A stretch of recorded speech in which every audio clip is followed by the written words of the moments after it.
The latest health news blasting across mainstream media is claiming that organic food is actually no healthier than conventional food. Okay, well, that's completely ridiculous. And tonight our guest is going to talk with us about that. And in fact, he says it's being perpetuated by what he calls corporate science whores. Tonight we have Anthony Gucciardi. He's a GMO researcher and InfoWars contributor, and he's also the co-founder of Natural Society. Welcome, Anthony. Thanks a lot for having me. Yeah, thanks for being here. So where shall we start with this? Why don't we begin on why it's absolutely ridiculous to claim that organic food is not healthier than conventional food? Well, there's many facets to this, but to get started, we can look really at the study itself and how it contradicts itself. Because the study really is being shown as mainstream media as really the anti-organic study, and it shows that organic is so bad. But when you really look at the facts, actually the study itself shows that organic is healthier and has less pesticide residue, antibiotic-resistant bacteria. And then we can get into also how it doesn't look at key factors. It's completely funded by Monsanto-linked organizations and individuals. But first, it's important to understand the study actually says specifically that organic food has lower levels of pesticide, insecticide, and herbicide residue. In other words, it has less Roundup, and it has different forms of it as well. They even fail to say that conventional food generally uses what's known as Roundup, and it's Monsanto's best-selling herbicide, and that has been linked to DNA damage, cancer, infertility, and so on. But then they say that it's okay because it doesn't reach the legal limit of pesticide, herbicide, insecticide use, which is set by the EPA and was absolutely ridiculous. It's kind of like when they say it's safe limits of fluoride or radiation or anything like that. You know, Fukushima, for example. Absolutely. So they're actually saying inside the study that, yeah, organic food has less pesticide levels, herbicides, etc., but it doesn't matter because it doesn't extend beyond the limit of EPA. So it's a blatant contradiction. And then it goes into the antibiotic-resistant bacteria, which I know you want to talk about as well. Right. And what really struck me about it was that this whole claim that came out is, oh, it's no better than normal foods, is just like Mike Taylor's excuse for not labeling GMOs in the first place by claiming that GMO foods, which are made in a lab, are no different than natural foods that grow out of the ground, so we don't have to label them, which is why even today they're not labeled, and we've got things like Prop 37 in California where people are fighting Monsanto corporate people trying to get this just labeled so people have a choice. Well, you notice this comes out right when the heated debate of Prop 37 is really sparking up right now. And they don't even mention GMO foods. I know we're going to discuss that in depth, but they don't even talk about it. They don't even say, oh, and you know, there's GMO foods in conventional. They just pretend. They like to minify the argument here. Just like Michelle Obama's healthy food guide. It doesn't talk about GMOs or anything. Just came out recently. But they don't even want to talk about GMOs. They want to pretend it doesn't exist so that people subconsciously, when they go to the supermarket, okay, they see something that's conventional and that it might have a ton of GMOs in it, but they think, you know, I heard on the news that genetically modified food is the same as organic or whatever, because they don't consciously think about it. They just say, oh, there was a study that said conventional is the same as organic, so this must be the same. But they don't look at any of the key factors, and there's a bunch we can talk about. You know, GMOs, they don't look at. They don't look at high fructose corn syrup, which has mercury in it, admitted by the Washington Post, and anyone can Google that, of course. They don't look at BPA content. They don't look at artificial sweeteners, a brand new study out just recently. Aspartame destroys your immune system, causes golf ball-sized tumors in rats, particularly females, brain tumors. They don't talk about any of that. They just say, oh, you know, it had less pesticides, less antibiotic-resistant bacteria. So the study really shows that organic food is better. But then we have ties to these statistical liars, and as you mentioned, you know, corporate whores essentially that spin it using an algorithm we're going to talk about to basically make it look like organic food is worse. It's truly amazing. Oh, yeah, I can't wait to get into that, because the people behind that you and Mike Adams did that article on that are behind the Stanford research that they put out it's such a joke. I can't wait to talk about that, but I just want to make sure we cover this, because most of the time when people go into stores and they're looking at the food, and maybe you can tell me this. I know that I pick organic foods expressly because it's my only certainty that they're not GMO foods. And since more and more foods that are showing up in supermarkets are GMO foods and that they're not labeled, how much of a percentage do you think are actually GMOs? Of conventional? I mean, we know. Of conventional, actually, yeah. the soybeans are upward of 96 to 99%. I know some people are saying it's 100% of all conventional soybeans now because of the contamination factor. Basically, when Monsanto goes ahead and gives you seeds and you plant them, they can go in the wind and contaminate other farms. And then they basically sue you for having their patented genes inside your farm. And that's how they shut down small farming institutions. But I mean, it's upwards of 96 to 99% soybeans. Corn, we're looking at 93 to 96. Cotton, upwards of the same numbers. It's all 90+%, pretty much across the board with all the main crops. And you look, those are the crops, by the way, the government pays you to grow. So they're paying them to grow high fructose corn syrup, basically, through the corn, genetically modified corn, and then they throw it in these bats and make high fructose corn syrup, which has mercury in it, and it's genetically modified. And then there's all these studies saying it causes obesity and cancer, and people are like, well, it's just corn, it's the same as sugar, but they have no idea what they're even talking about. Same with aspartame, made using genetically modified bacteria waste. Literal fecal matter of the bacteria is modified. And that's from 1999 article in Independent. It says, we take the gene, this is like a Monsanto, I'm paraphrasing, I don't have it right in front of me, I just memorized these. And he talks about taking the fecal matter gene and manipulating it to create aspartame, a really delicious sweetener made from modified fecal matter. Yeah, it'd be hard to sell that one on the label, huh? Yeah, you don't see that on there. It's always like a pretty little pink package, like, put me in, it's all fine. And it also reminds me of those ads that they've been running a lot on TV, trying to promote high fructose corn syrup. Oh, it's just sugar. It's just natural sugar. Association. Yeah, right, right. And also, we were talking about that because of the cross pollination going on, that so many of our natural crops are polluted with GMOs, so they're not even pure now, and that a lot of countries won't even take our food because it does have GMO in it. So there's so many more foods that we don't even know or think of. I mean, obviously soy and corn, they're high on the list, some wheat and things like that. But the pesticides, as you said, that's another thing. And the mercury. And now, what is it? You know, we always hear that mercury is horrible for our body. And what are some of the things that mercury can cause to happen in your body? Completely devastate your immune system, build up in your organs, build up in your brain. I mean, it's in thimerosal as well in the vaccinations. And just to jump back for 2 seconds about the contamination, about 2 months ago, 3 months ago maybe, on the nightly news, I was on with Mike Adams, and we broke that exclusive document that showed Monsanto actually planted genetically modified alfalfa before the USDA even approved it, and nobody knew about it. That's from a whistleblower. And basically what's happening is the alfalfa was being found in organic seed bounties. So they'd have big, basically cans of organic seeds, and they'd test it, and they'd find genetically modified alfalfa. And they would report it to the USDA, and the USDA did not even respond to them. So that's what's happening right now. Monsanto is literally trying to even modify the organic. Now, that's not to say that all organic's modified. It's not.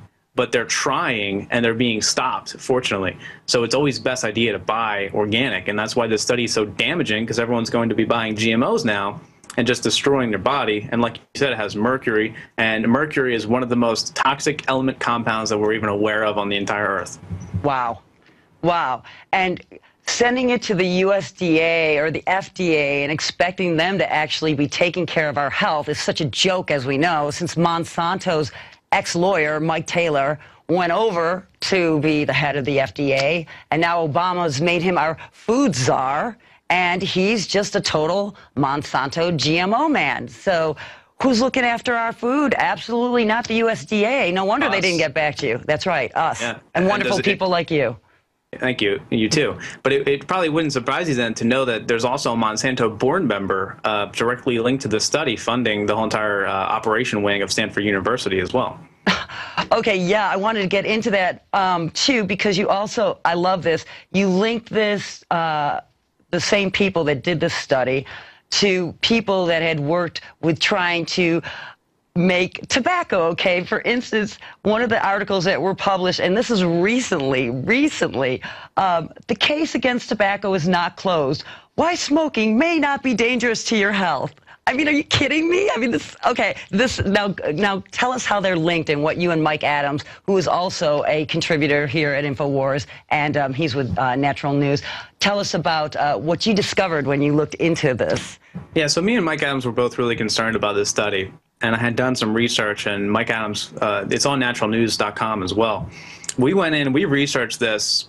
Took me, literally about 12 hours of sitting down and researching the deep connections, and it's super complicated, and it's a pretty long article as well. I would encourage you to actually go read it, but to sum it up here, basically the co-author of the study, Dr. Ingram Olkin, okay, he is at one point, or currently really, the head chairman of Stanford's Department of Statistics, okay, and this is a guy who was funded by the Council of Tobacco Research, which was an organization that was trying to show that cigarette smoking was perfectly harmless.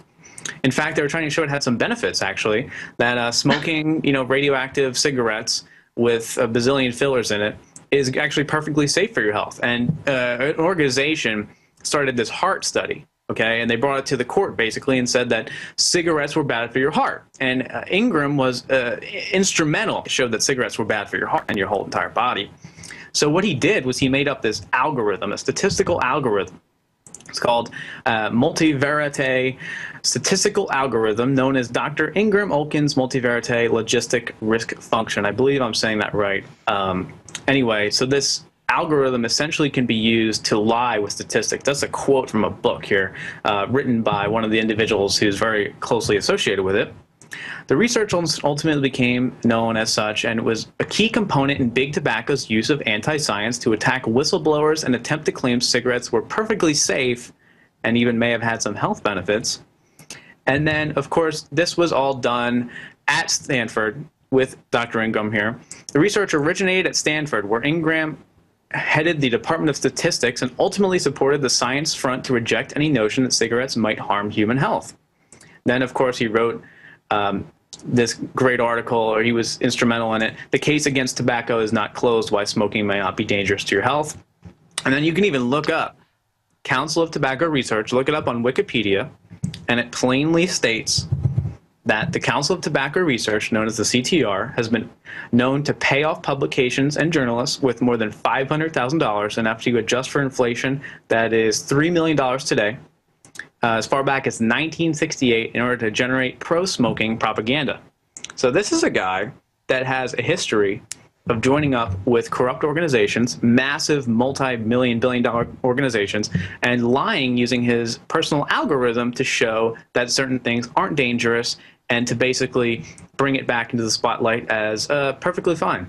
So if you can't draw the comparison between smoking, not smoking, eating pesticides that lower your IQ with Roundup, DNA damage, etc., and GMOs and not, I mean, it's a clear indication. And Stanford's kept this guy on. He's honored. He's the head of the department.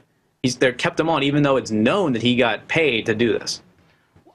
This is so ridiculous to me. Like, he just makes up some random science and then throws it out there, and it's like, oh, it's mathematically based, so it's all acceptable. And it reminds me of like when they were trying to promote tobacco and they'd put all the movie stars with cigarettes and be like, oh, it's cool, it's so cool to be smoking cigarettes.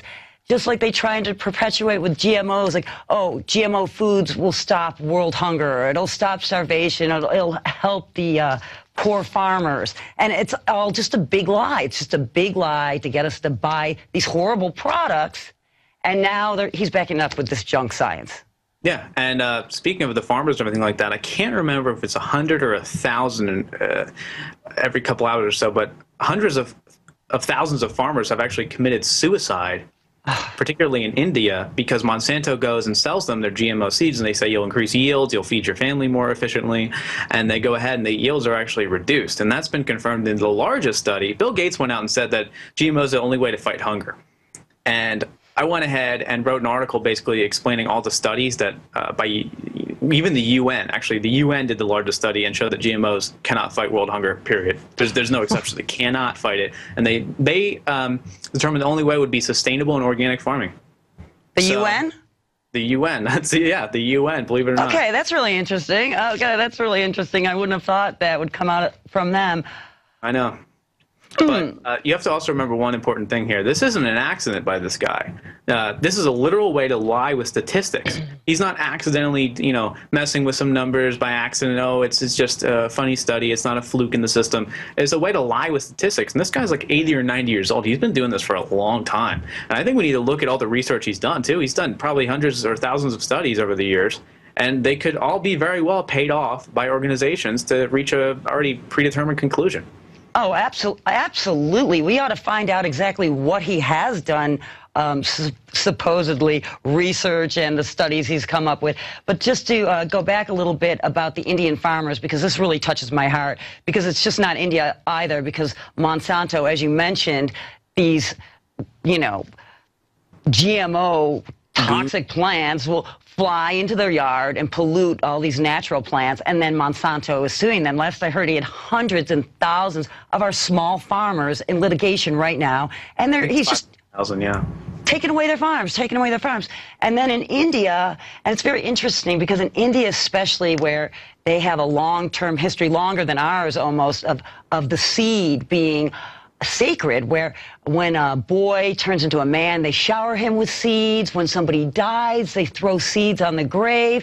And so the taking away of their seed collecting and forcing them to buy these GMO seeds was horrific enough. But then, as you said, they weren't growing, and now they're poor. They can't feed their families. They no longer have a biodiverse crop. They're only growing like cotton or coffee because they're trying to make money, and then it doesn't grow. And in fact, I did a story about this myself. It was so wonderful. One of the Indian farmers, actually, when the Monsanto rep came out, he was screaming at him and saying, look at this, it's not growing, you lied to us, it's not growing better, it's not growing at all, and beat the Monsanto rep up.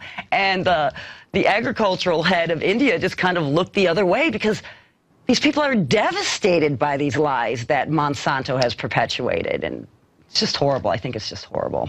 Oh, it is, and you have to look at the state of India. They just recently also took away a few $1 billion worth of food that was intended through their farming program for the poor villagers, like the dying, like they have nothing to eat. They eat, 400 calories a day or something like that. They took billions of food, and the government said, we own it now, sorry. And you have to look at a country like that that's so corrupt, and look who's devastating everything. It's Monsanto going in there, destroying small farmers, government owning everything. I believe there was one official who went out and spoke out against it, and they were saying that they're afraid for their life, bad things are happening, et cetera, et cetera. But also you have to consider they're drinking the very same biopesticides that Monsanto has given them to kill themselves. That's really symbolic and depressing at the same time.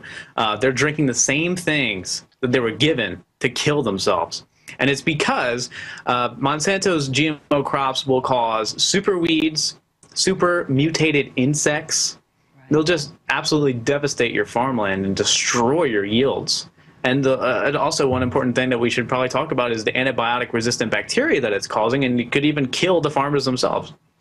Yeah, let's talk about that, and also the fact that the plants, the way they stop, they have the Roundup already built into them. So when a bug bites the plant, it literally breaks open its stomach through the intestines. And now we're seeing, because it moves up the food chain, of course, right? It goes from the plants to the animals to us. And we're seeing this gut impermeability, I think is what they say, and all the things that is linked to. And they're even saying possibly autism may be linked to this. So can you talk a little bit more about the kind of things that we're seeing? You mentioned the white plague, this new resistant thing that's coming out, tuberculosis, I think you said. Can you go into that? Heavily resistant tuberculosis, yeah. But so the key here is that health starts in the gut. I mean, that's a pretty universally accepted fact right there. It starts in the gut to a pretty large extent. We've found now that mental illness is linked to gut health. So if you have an imbalance of bacteria in your gut, which is what GMO foods are really doing, they're going in and they're just essentially modifying your gut bacteria and system. So when you have too much bad bacteria, and that's bad bacteria from eating too much sugar or high fructose corn syrup or whatever, and it kills the probiotic bacteria, the good bacteria that you want in your stomach, and it overflows it with bad bacteria. And that's directly connected to your brain health. So you could actually be operating at a lower level than you should be if you have bad gut bacteria, and that's also links into autism. But it also links into schizophrenia and everything like that. They're finding now that if you just start supplementing with probiotics and do a really enhanced diet, you'll see amazing changes. And this all ties into the antibiotic-resistant bacteria, because if you have a poor immune system, you're not going to be able to fight off an antibiotic-resistant bug or strain. Right. And they're just blasting it with antibiotics and these super drugs that have side effects as long as a phone book, and it's still not doing anything. And that's what I'm talking about, the white plague. It's this new super antibiotic-resistant tuberculosis that's killing a lot of wealthy individuals, and it's also killing a lot of poor individuals, and that's rare. Usually a plague will, particularly kill poor individuals who are malnourished. But it's such to the point now, with 70+% of antibiotics estimated by some organizations used in livestock, that basically the livestock are so sick and they're eating these GMO foods and everything, the antibiotics are just getting so, the bacterial strains are getting so mutated that antibiotics aren't working.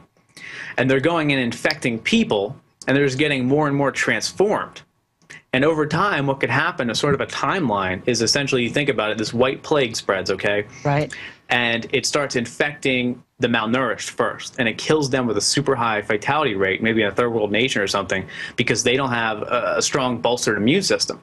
Then it'll spread, and it'll ultimately go to the wealthy, the middle class, because they're eating these GMO foods, conventional foods with no real serious nutrients because they're destroyed or outweighed by the pesticide, herbicide, insecticide contamination. And your immune system is completely crushed, the bad bacteria, eating a lot of processed sugars. It'll most likely have a higher fatality rate with them as well.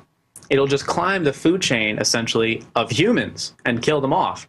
To an extent. And I'm not saying this is absolutely going to happen, but this is really what would happen if the white plague or whatever kept developing and got further out. But there is something you can do about it. Everyone should have some high-quality oregano oil, for number one, to help fight it. Everyone should be having some colloidal silver, some low parts per million colloidal silver.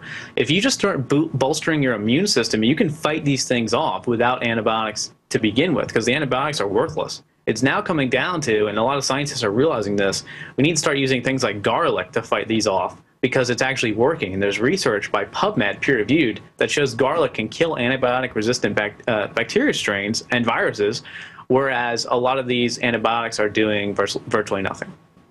So when it comes down to it, they could also declare some type of pandemic or something like that, and hype it all up, and probably even go as far as to say they're going to make a vaccine for it, even though it's a bacteria.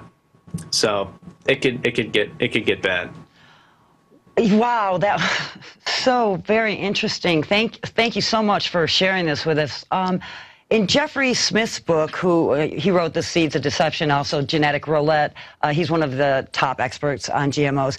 He was saying that one of the things that happens is that when the GMOs come in, because they've been spliced with different species that never occur, like a spider and a goat, that it's actually created a mystery organism that never existed on this planet, and we're putting it into our body, and they can't even classify it. It's not a bacteria. It's not. They don't even know what to do, and they hence have no idea what it's going to do in our body, or our body has no idea how to deal with it.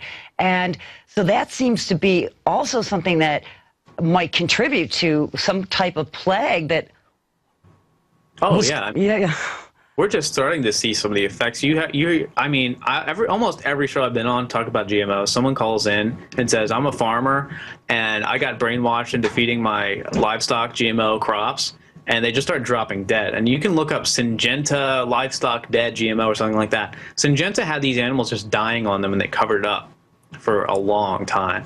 So the short-term effects we pretty much know about, and it's hard because Monsanto doesn't let anyone research their crops and seeds. I mean, why would they? Right. So in a review of 18 studies, it was found that there was severe organ damage associated with GMO crops, eating GMO foods. But we don't know the long-term effects, really. I mean, it hasn't been that long, and all the scientists are saying that if anyone claims they know the long-term effects, they're lying. Like, point blank, they're just making it up. They have no idea. And it's likely that even the elite don't even know what it's going to do. It's all a huge experiment, really. And because when you switch one gene, you don't know what it's going to switch. Right. They don't even know. They don't even know what's happening when we eat it, really. I mean, we have some idea it's messing with our genetics, it's messing with our bacteria, it's affecting our brain, it's affecting our brain health, it's causing us to be fat, but we don't know really what it's going to do in 20 years. Absolutely. And it's not like, and as you said before, it's so corrupt, and the Monsanto, like, turning wheel of, you know, government and Monsanto and government and Monsanto. So we really just don't know what's going to happen. And you mess with the genes, I mean, it's going to affect your offspring as well. The genes are not something you really want to mess with at all. You don't want to mess with those because it can affect subsequent generations. Oh, absolutely. And that's another thing I was reading by Jeffrey Smith, and he was saying that because part of what they do with the pesticides is to weaken the plant so that it'll die on its own, is that's why we're seeing these animals that are then getting, you know, they can't get nutrition into themselves, and so they get weakened, and then there's a lot of infant deaths that they're saying. Now, they don't do the studies here, but overseas, they're definitely linking. I mean, what do they say? If they put something by a chicken, one of these things that they've isolated, that if the chicken's pregnant, it'll literally abort the fetus in 24 hours. And lab rats, what they lose, all the mice die when they're fed GMOs. And now we're seeing over the last 10 years, the rate of infertility in humans has skyrocketed. Time magazine article today, is it the end of humankind, or something like that, you know, because everyone's going infertile, and there's charts that show basically the infertility of men is just skyrocketing massively, and there's all these joking articles, haha, is it the end of humans, you know. It's sick and disgusting, and they say it really playfully too, by the way. It's like, oh, is it the end of humans? Is, you know, will nature finally flourish and everything? They really love it. But if you want to see a mainstream example of infant mortality and GMOs, look up Huffington Post infant mortality sterility GMO, and you'll likely find the article, or at least another mainstream one, about how there's a study that showed that GMOs are linked to infant mortality and sterility, yet the USDA, FDA continues to do absolutely nothing. Oh, it's just, to me, this single issue that we're talking about, our food source, it's, to me, the most important subject that's going on right now, because the fact is we all need food every day to eat and to live. And if you corrupt the food source, if you take over the food source, which is exactly what Monsanto and other large companies, Syngenta, is trying to do, then the people become powerless. Yeah. And can I draw a parallel real quick? Please. We're talking about big tobacco. Now we're talking about big GMO. And guess what? The skeptics, the scientific skeptics, it's really fake baloney science. They would be saying that we're conspiracy theorists for saying that smoking is bad. You know that, because the government and the corporations were funding it back in the day, and they would have these science journals, and they would say, oh, smoking and cigarette smoke is actually good for you. It'll help your heart. Right now, that's the same thing. You write an article about GMOs, you get blasted in the comments by these probably paid off. I mean, these, you know, quote unquote science worshipers that talk about, oh, the scientific evidence is not there. Right. And it's all a joke. Just like DDT, big tobacco, it's played over and over again. They used to say radiation was really good for you. Over and over again, we're seeing the same things. Now the cell phone connection as well. But it's all really a game to these science skeptics, as they'll call it, and they're probably just paid off. I really doubt they even believe it. I really doubt a lot of them will eat GMOs. In fact, I have a personal example. I'm not going to give out a name, but I was on a program and he was blasting me. He was basically assaulting me for saying the GMOs were bad, et cetera. And after the show, he's like, "Oh yeah, I eat all organic. You know, it's just for the show. You know, you got to give people something." Yeah, I think I read an article somewhere that the Monsanto employees won't even eat the GMO foods. No, but and then they have Argentinian slave labor, where they can only buy from the Monsanto store with their money, and if they leave, they don't get paid. This is not a corporation that cares. And as Alex always talks about, we're talking about a government that did radiation studies of tens of thousands of babies and basically killed them off. So why is it any different for the general public to be eating GMOs? It's not an organization that cares about you, period. Well, yeah, and Monsanto also made Agent Orange that we sprayed all our troops with. So hundreds of thousands of deaths and birth defects. Right, and I don't think a lot of people realize that Monsanto was in the poison business, Roundup and Agent Orange, DDT, before he decided to get into the seed business. And how you marry poison and seeds, they're bringing back Agent Orange too in the crops as a form of a new GMO crop. They're going to use an Agent Orange compound in it. Okay, so then, Anthony, what can we do about this? I don't want to just talk about what's going on and how horrible it is without giving people some solutions, some actions to take. And I know you have some recommendations. What can you tell people? Yep. Well, me and Mike Adams and Natural News just started this petition on change.org. And I think it's really essential that we get 10,000 signatures at least on this. We already have 3,000 or something. We didn't ever really promote it that hard because a lot of people are passionate about this. And I would recommend everyone to go sign it. The really simple way to find it is either go to my site or Natural News, either one. But the real other way is tinyurl.com/organic petition. And that's tinyurl. It's just a short link version /organic petition. Okay. And we don't make any money from this. We don't collect emails. It's change.org. They basically do everything. And we're having it so that as soon as you sign your name on this petition, it sends an email to Stanford. And it says basically that you better retract that study and you better investigate Ingram or whatever his name is, the Big Tobacco linked co-author, because we're not going to stand for it. And if we just sit here and let them pump these studies out, we're not going to win anything. They're just going to do these studies all day long. We need to show and call out the media. And that's really what this is as well. We're calling out the media on this. Are you really going to continue to report this garbage from this statistical liar, admitted statistical liar who worked for a corporation that paid off journalists and organizations upwards of $3 million after adjusting for inflation to report bogus, fake information to encourage people to kill themselves from smoking cigarettes?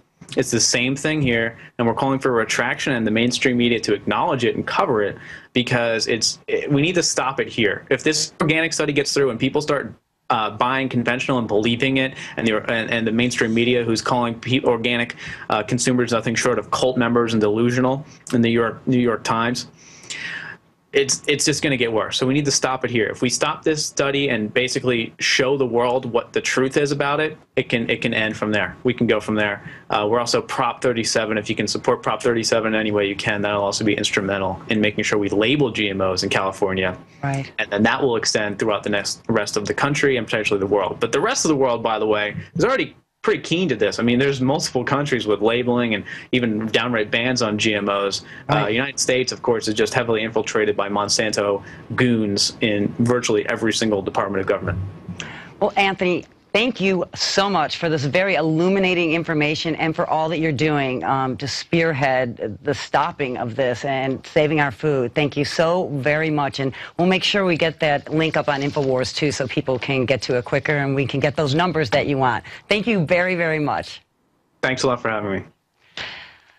So that was Anthony Gucciardi, and his website is Natural Society. Go sign that petition. We really have to stand up together and make a difference, just not complain about the stuff. It's our food, it's our children, it's our world. We can make a difference. Visit Infowars.com and PrisonPlanet.com. When you're on the site, you can also tune in 24 hours a day to my daily radio broadcast. There's also a free iPhone app to listen to the syndicated radio show when and where you want.